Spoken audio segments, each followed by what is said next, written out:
Ini grup yang tidak mudah, tetapi tidak ada yang tidak mungkin.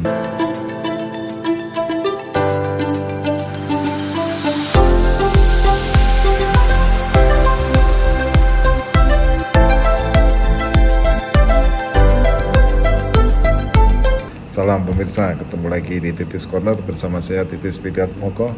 Banyak yang menanyakan kepada saya tentang peluang Indonesia untuk lolos ke Piala Dunia 2026 setelah hasil undian putaran ketiga kualifikasi Piala Dunia zona Asia yang meletakkan Indonesia kepada grup C, di mana di situ bergabung Jepang, Australia, kemudian Arab Saudi, Bahrain, China, dan juga Indonesia.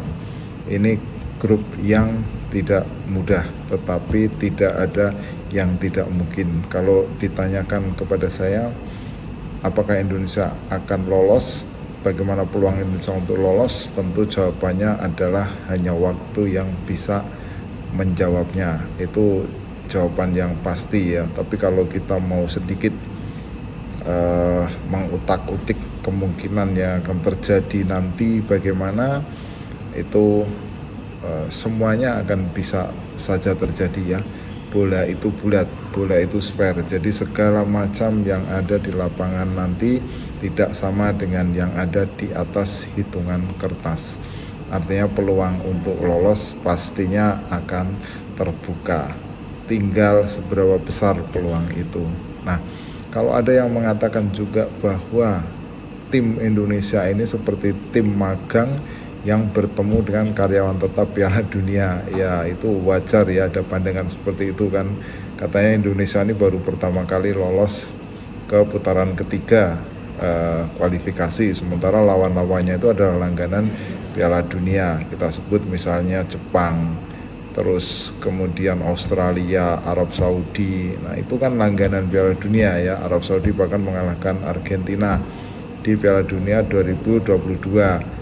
Nah kemudian China juga ini juga pernah lolos ya tahun 2002. Kemudian Bahrain ini juga pernah mengalahkan Indonesia 10-0 2012, meskipun dengan segala kondisi timnas kita waktu itu bukanlah timnas yang terbaik.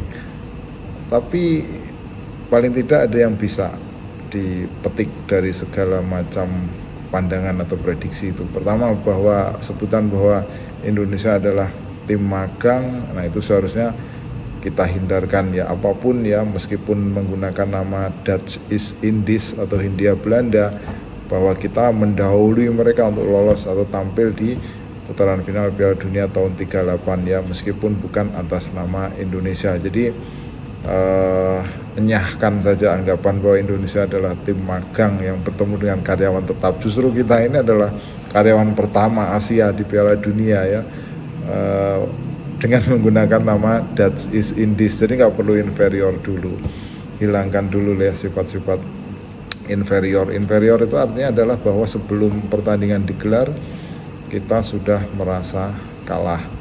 Nah, kalau kita melihat lawan-lawan Indonesia ya di kualifikasi ketiga nanti, ya kita melihat di situ bisa dikatakan ya undian ini kurang menguntungkan, karena dari setiap pot itu yang bergabung dengan Indonesia adalah tim-tim yang peringkatnya paling tinggi di pot itu. Di pot 1 paling tinggi Jepang masuk ke kita, pot 2 paling tinggi Australia masuk ke kita, pot ketiga Arab Saudi masuk ke kita. Nah pot 4 saja Bahrain ini yang bukan peringkat satunya. Nah begitu juga, nah China ini juga paling tinggi di pot 5. Nah kalau kita mau atau kita melihat catatan pertemuan ya, kalau kita melihat misalnya sebenarnya tidak perlu itu inferior itu ya. Misalnya Jepang kan kita pernah ketemu di Piala Asia baru lalu, yang dimana kita kalah 1-3 waktu itu. Nah kalau kita melihat ya sebenarnya kan itu golnya dari penalti di menit-menit awal ya, pelanggaran oleh Jordi Amat ya. Kalau kita melihat sebenarnya dari sisi permainan juga kita berani bersaing lah, apalagi kita bisa main di kandang sendiri. Sistemnya adalah home and away. Lawan Australia juga, Australia nggak mudah loh waktu itu, meskipun secara skor itu kan menangnya 4-0 waktu itu ya di Piala Asia, tapi 4-0 itu dari sisi permainan tidak tergambarkan dalam bentuk skornya, karena kita sebenarnya bisa mengimbangi Australia dalam kurun waktu atau tempo waktu yang cukup panjang, sampai kemudian pada momen-momen tertentu kita harus kebobolan 4 gol. Jadi sebenarnya kalau kita melihat apa yang terjadi dalam pertandingan terakhir, kita sebenarnya ada peluang, ada kesempatan. Jadi nggak seperti yang dibayangkan bahwa calon lawan kita ini adalah momok yang harus ditakuti. Jadi di lapangan segala sesuatunya bisa terjadi. Jadi kita janganlah kita memandang Indonesia ini kalau seperti di kualifikasi di Eropa, seperti tim-tim layaknya Liechtenstein, San Marino, seperti itu ya, tim-tim Andorra ya, tim-tim yang biasanya akan kalah telak ketika bertemu dengan tim kuat. Jadi Indonesia sekarang dengan komposisi pemain yang sekarang ini sebenarnya punya kesempatan atau tidak bisa dianggap remeh sebelah mata, terutama dengan datangnya pemain-pemain baru.